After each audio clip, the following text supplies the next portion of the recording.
Demon Emperor Kabanata 678 hanggang 679. Nagpapatuloy. 3. Chupa!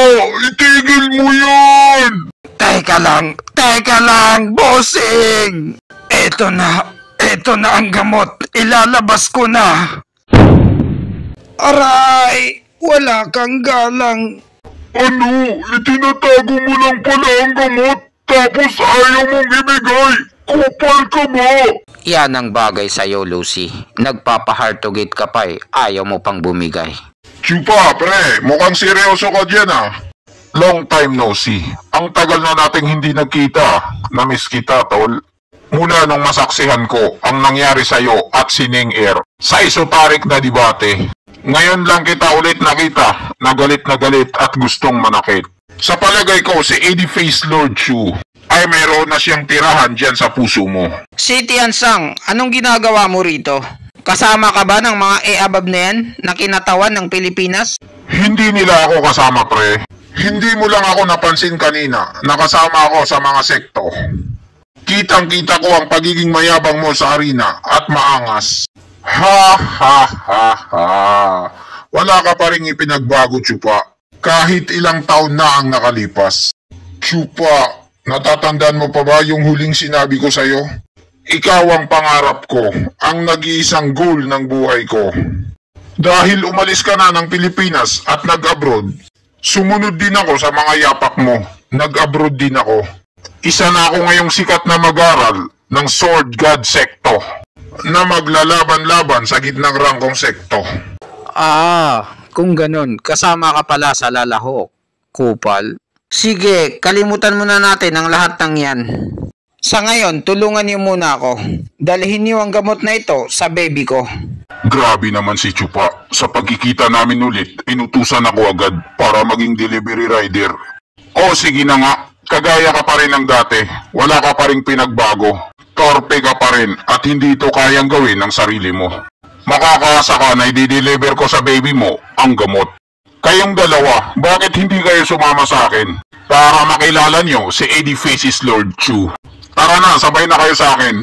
Dahil kapag kilala mo ang kalaban mo at kilala mo rin ang sarili mo, siguradong mananalo ka. Ano ang ibig sabihin ni si Tiansang na dapat namin kilalanin?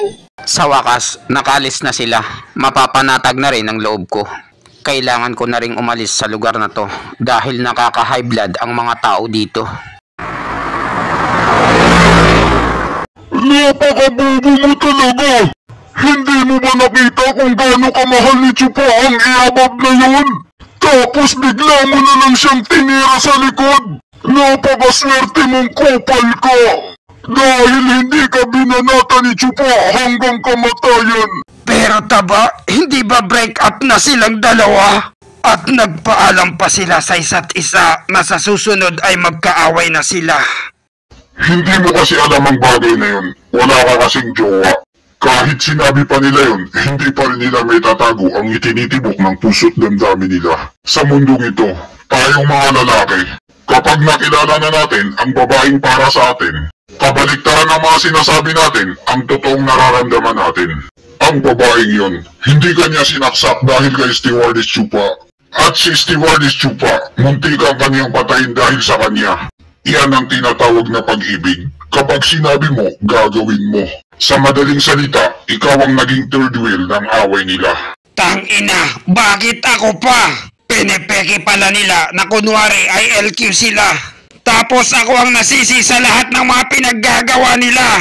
Venerable Taba, sinusunod ko lang naman ang mga utos mo. Sinabi mo na pahirapan ko ang mga putang inang yon na mga walang utang na loob.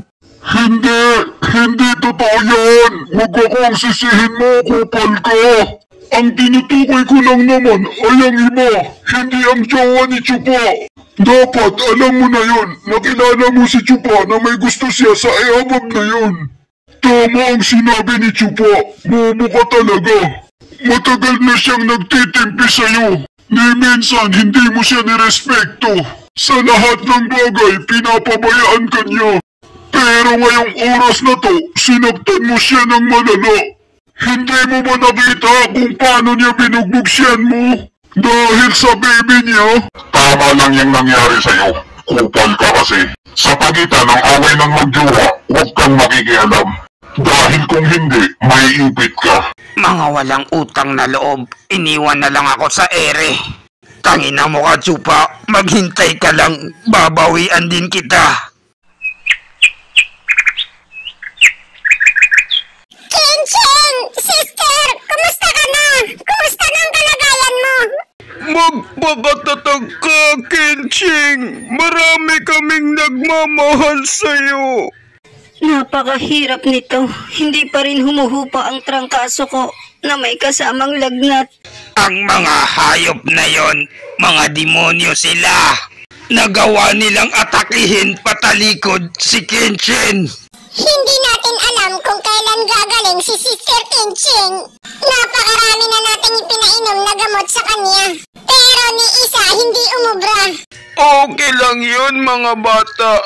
Huwag na kayong magpanik. It's organic. Sinilip ko na ang katawan ni Kenshin at wala sa peligro ang kaniyang buhay. At ang dalawang dragon ni Mang Kanor, walang tao na mas malaki ang bayag na kayang pumatay sa loob ng teritoryo nila. Ang problema lang, nitong nakalipas na ilang araw, si Kenshin ay sumasakit ang katawan at nirarayuma. Tangina nila talaga ang mga masasamang cultivator na yon. Sinaktan nila si Kenshin. Hindi ko makakalimutan to over my dead body.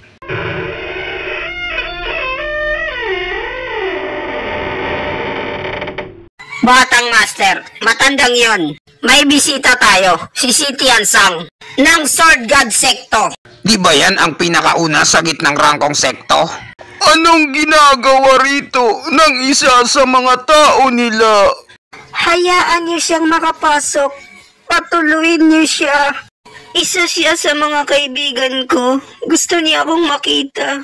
Ano? Kaibigan? Boyfriend? Isa na naman itong karibal. Madadagdagan na naman sila. Huwag niyo silang papasukin dito. Sabihin mo hindi niya pwedeng dalawin si Kenshin sa kalagayan niya ngayon. Mas maganda wag niya na siyang makita pa. Teka muna, Batang Master.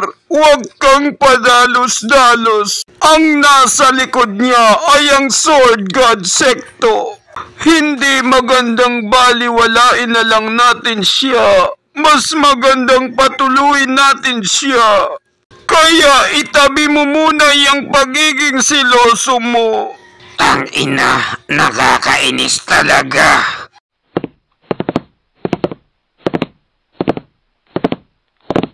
Magandang umaga sa iyo, ADPC's Lord Chu. Ang tagal na nating hindi nagkita. Na-miss kita. May mga mata ba kayo? O pang dekorasyon lang ang mga mata niyo? Hindi niyo ba nakita ang kalagayan ni Kenching? Hindi maganda ang pakiramdam niya. Kaya huwag kang nagpapapogi rito. Sige na, pasensya na. Hindi ko kasi alam eh. ADPC's Lord Chu, nasaksihan ko kung paano ka nilaso ng kupal na yon. Kaya nagdala ako ng gamot na imported galing sa sekto namin. Sigurado akong mapapagaling ka nito sa isang patak lang. Maraming salamat sa iyong kabaitan. Huwag kang mag-alala, pareho tayo ng pinanggalingan. Kaya dapat lang tayo ay magtulungan. Dito sa abroad, kabayan. Batang Master si Kenching ay na-overdose na siya sa kakainom ng maraming gamot. Ni isa ay hindi man lang umubra. Sigurado ka ba sa dinala mong gamot na ito ay effective? Sigurado ako na 100% nagagana ang gamot na dala ko. Kung ayaw niyong maniwala, kahit magpustahan pa tayo, 10,000 bawat tao.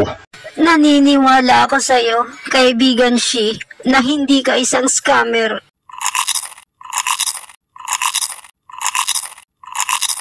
Piling ko, gumaganda na ang pakiramdam ko. Nawawala na yung sakit ng katawan ko.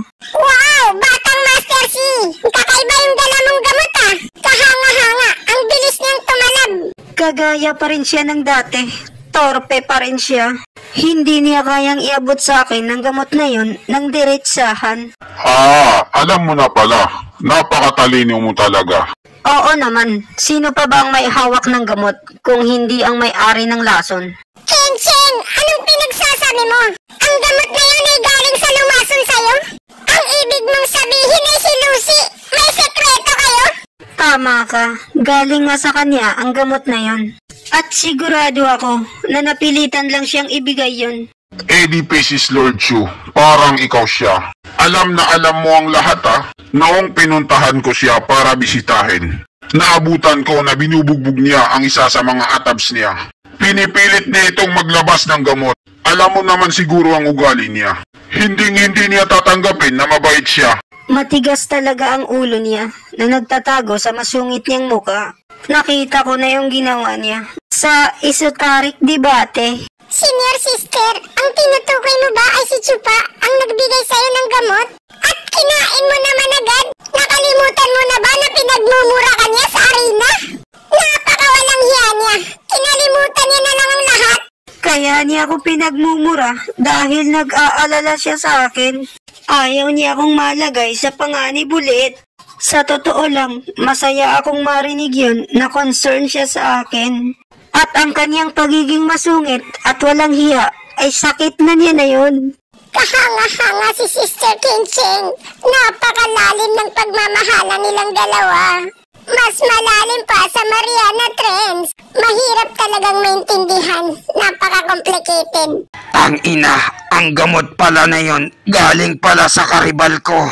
Kung alam ko lang, pinigilan ko na sana silang makapasok. Hindi ko hahayaan na magkita pa silang muli kahit maging kaaway ko pa ang buong Sword God Secto. Eddie Paces Lord Chu, napakalaki ng pinagbago mo. Noong una, napakamapusok mo at matapang, parang kape. At takot na takot ka sa mayabang na yon na si Chupa. Ayaw mo siyang makita. Love-hate. Talaga? Sana all. Noong una, gusto kong magpaliwanag siya sa akin. Pero pagkatapos ko siyang makita na ginawa niya kay Ning Er, alam ko na sa sarili ko na ang lalaking ito ay may sarili siyang daan na gustong tahakin at ayokong maging hadlang patungo sa mga pangarap niya. Ning Er? Sino Ning Er? Babae na ba yun o kagabi niya? Oh, sino ang dalawang abab na to? Kilala niyo si Ning Er? Hindi ba kayo mga membro ng Sword God Secto? Hayaan mong ipakilala ko sila sa iyo. Ito si Prinsesa Yuning ng Pilipinas. At ito naman ang babaeng berhen ng Pilipinas, si Yun Suang. Mga karibal mo sila sa asawa, Eddie Paces Lord Chu. Kaya mag-iingat ka sa kanila. Hindi ko akalain na ang pinaka-addict sa laban ay gagawa ng joke. Kung ganon, ikaw pala si Xiong Er ang manghuhula. Sinabi ni Chupa sa lahat sa buong social media na pakakasalan ka niya. Totoo ba yun? Pero ang masasabi ko lang, kamukhang kamukha mo si Ning Er. Hindi totoo yan. Chismis lang ang narinig mo. Ginagamit niya lang ako na tau-tauhan. Wala nang iba. Ano? Ginagamit ka lang niya na isang inosenteng babae na tau-tauhan? Napakawalang hiya talaga ng Chupa na yan. Sinasabi ko na nga ba, isa talagang manloloko ang lalaking yon. Napakasama niya, isa siyang babaero. Niloloko niya ang mga inosenteng babae. Kencheng, ngayong nakita mo na ang totoong ugali niya, kaya huwag kang maniniwala sa mga kasinungalingan niya. Dahil lolokohin ka lang niya sa bandang huli. Ang una, paasahin ka niya at susugatan. Tapos magdadala siya ng atabs niya para gamutin ka. Gusto ka lang niyang tirahin, kaya huwag kang magpapadali sa kanya. Kilala ko siya at hindi mo siya kilala, kaya wag mo siyang hinuhusgahan. At saka hanggat masaya siya at ligtas, wala akong pakialam kahit gagamitin niya lang ako at iiwanan sa ere. Ang kinakatakot ko ay iiwanan niya ako na hindi man lang niya ako nagagamit. Ano? Kaya mong tiisin yun? Napakagaga mo. Ang napaka-pride at napakataas ang tingin sa sarili na reyna ng ice tubig ay gusto lang magpagamit sa isang tao at manatili sa tabi niya habang buhay. Kaloka ka sis. Ewan ko sa'yo. Siya pa rin ba ang kilala natin na cold beauty na mataas ang tingin sa sarili at malayo ang pangarap sa buhay. Kawawang bata. Pag-ibig nga naman, hahamakin ang lahat. Mapasa akin lang. Nahulog na naman siya at nabiktima ng isang babaerong masamang cultivator. Cheng, gumising ka. Ginayuma ka ba ng demonyong yun? Senior sister, hindi ako nagayuma. In love talaga ako sa kanya. Dahil gusto ko siyang makasama habang buhay. Ano? Talagang gusto niya talaga ang lalaking yun? Alam ko na kayong dalawa ay pinapangarap niyo rin siyang makasama. Pero para magawa niyo yun, kailangan niyo muna siyang intindihin. Alam ko na namarites niyo kung anong nangyari kay Ning Er sa pagitan nilang dalawa. Narinig lang namin ang mga kwento at mga post sa social media tungkol sa maritisan ng Lolo Clan. Iniligtas daw siya ni Chupa sa bandang huli. Pagkatapos, kinalimutan na nila ang lahat at pinaraya na nila ang isa't isa. Sad story ang naging love story nila. Mayroon din pala kayong nalalaman tungkol sa kanila. Pero wala kayong idea at hindi niyo alam kung anong pinagdaanan ni Chupa para mailigtas siya. At dito nagtatapos ang kabanata. 678 hanggang 679. Maraming salamat po sa panunood nyo, mag-subscribe para laging updated sa buhay ni Chufa.